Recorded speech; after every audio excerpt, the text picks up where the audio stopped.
Em nosso estudo de hoje, a lição 38 do livro Palavras da Vida Eterna, salvar-se.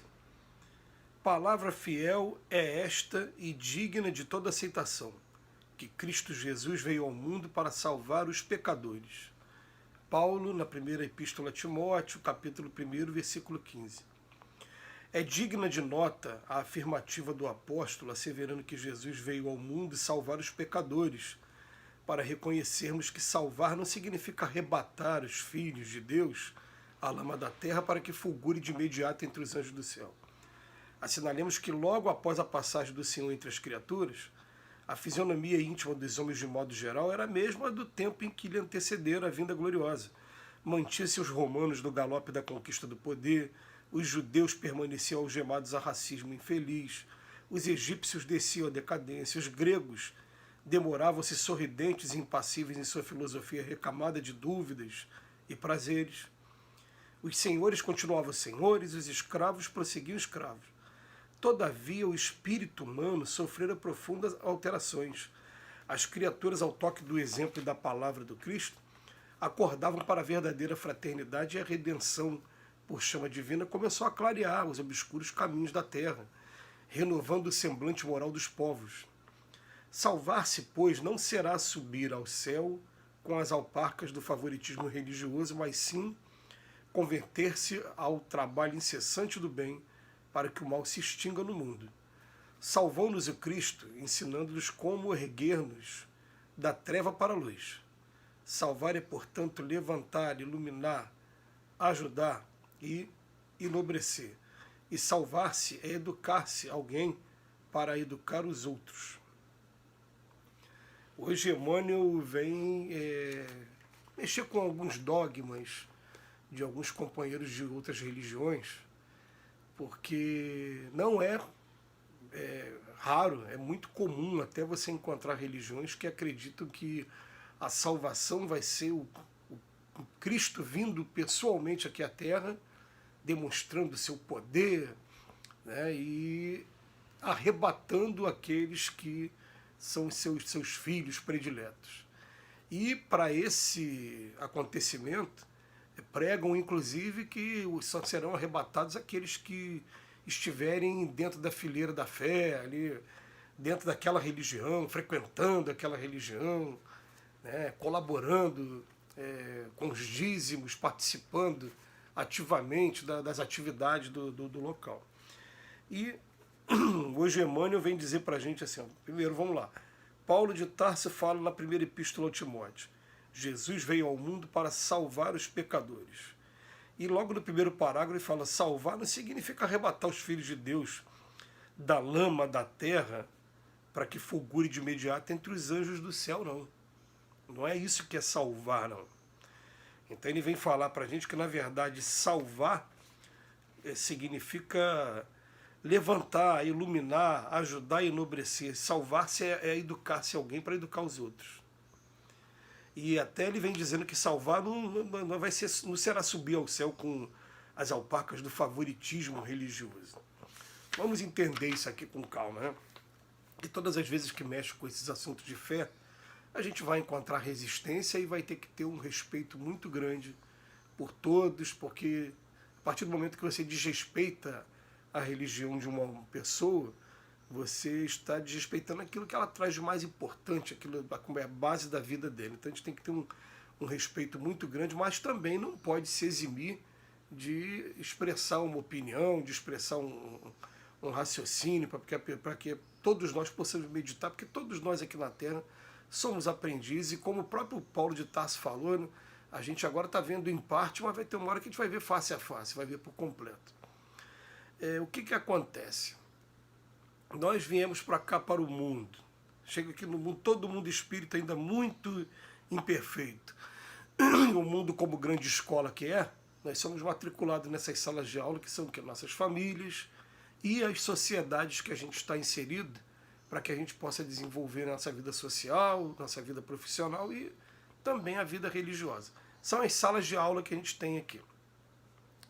E a gente vai entendendo o seguinte, que a grande maioria das pessoas aqui na Terra ou ainda não compreendem o Evangelho, É muito raro você encontrar no mundo hoje alguém que não conheça a figura do Cristo. Você vai encontrar até lá no Oriente muita gente, mas hoje todo mundo conhece a figura do Cristo. Agora é raro você encontrar pessoas que se dedicam realmente a estudar o Evangelho, e mais raro ainda aqueles que conseguem praticar o Evangelho. Então, aí que entra a grande dificuldade de um mundo como o nosso. Todo mundo com uma parcela muito grande de vaidade, de egoísmo, de orgulho, e uma preguiça que ainda não deixa com que a gente procure buscar a verdade, porque conhecereis a verdade e a verdade vos libertará, porque precisa primeiro do estudo, para que depois que conhece a verdade, aí sim, começa a praticar e começa a sentir a diferença na vida da pessoa. Agora, você simplesmente por estar frequentando uma determinada religião, você está se escondendo ali, se protegendo ali, e vai ser salvo, vai ser arrebatado, tem uma distância muito grande. Quando ele fala aqui no final que salvar-se significa você se educar para educar os outros. E fala, salvou-nos o Cristo, ensinando-nos como erguer-nos da treva para a luz. Essa é que é a salvação. E é interessante que a mensagem do Evangelho ela chega para a gente, mas enquanto a gente não praticar isso, está em vários momentos do Evangelho. Ela vai ser igual o suar do bronze, não vai fazer efeito nenhum. Né? Porque o que acontece enquanto eu não praticar, eu entro naquele versículo que fala, nem todos que dizem Senhor, Senhor, entrarão no reino do céu, só aqueles que fazem a vontade de meu Pai. Né? Cadê o esforço por entrar pela porta estreita? A porta larga da perdição, e todo mundo vai por ela, que é mais fácil. Mas cadê o esforço em você aguentar, controlar a sua agressividade, você amar as pessoas, você procurar ajudar as pessoas? Cadê o esforço? Então, enquanto não tiver esse esforço, ele até chama a atenção que depois que o Cristo foi embora, os romanos continuaram no galope do poder, os judeus ainda com aquele racismo dele, de querer só a raça pura e não aceitar as misturas, as miscigenações, os egípcios entrando em decadência o tempo todo, os gregos com a sua filosofia, ele pega ali, mas a gente poderia trazer para cada personagem aqui dos dias de hoje, que continua a mesma coisa, né? Aqueles que estão na política ainda sedentos de autoridade e de poder aquisitivo, aqueles que estão na religião ainda sedentos ainda de monopólio do poder, mas também com interesses financeiros. Continua todo mundo do jeito que está. Senhores continuam senhores, escravos continuam a prosseguir escravos. Ele fala assim, todavia, o espírito humano sofrera profundas alterações. Porque depois que a gente conhece o Cristo, e a gente começa a ler o Cristo, a gente começa a ler com calma, estudar com calma, a gente vai ver que é desafio mesmo. É desafio para a gente. Meu Deus, como é que se faz isso? Como é que a gente consegue isso? É difícil para todos nós, mas não é impossível. E quando você começa, aí você começa a ver o que é. Você começa a se sentir leve, você começa a sentir uma felicidade que vem simplesmente do fato de você agora estar fazendo o certo. Você está buscando a comunhão com o Pai, você está buscando o trabalho que vai sempre estar colocando a gente como instrumento na mão dos Espíritos.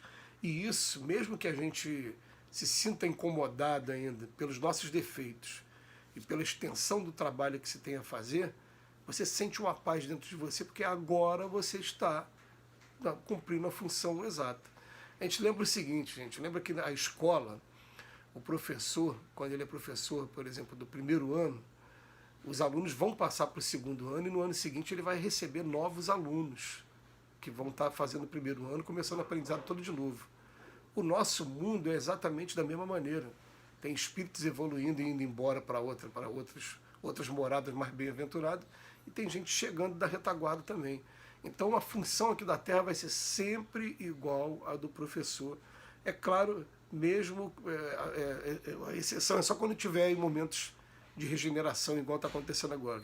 A nossa escola está sendo promovida, né? Quando a gente estuda aí a regeneração do planeta. Mas a função da escola vai ser sempre a mesma. Então, na hora que eu conseguir atingir essa função do professor, os problemas serão os mesmos, os alunos serão diferentes e a gente vai estar cumprindo o nosso papel. A gente vai estar salvo. Que Jesus nos abençoe hoje e sempre.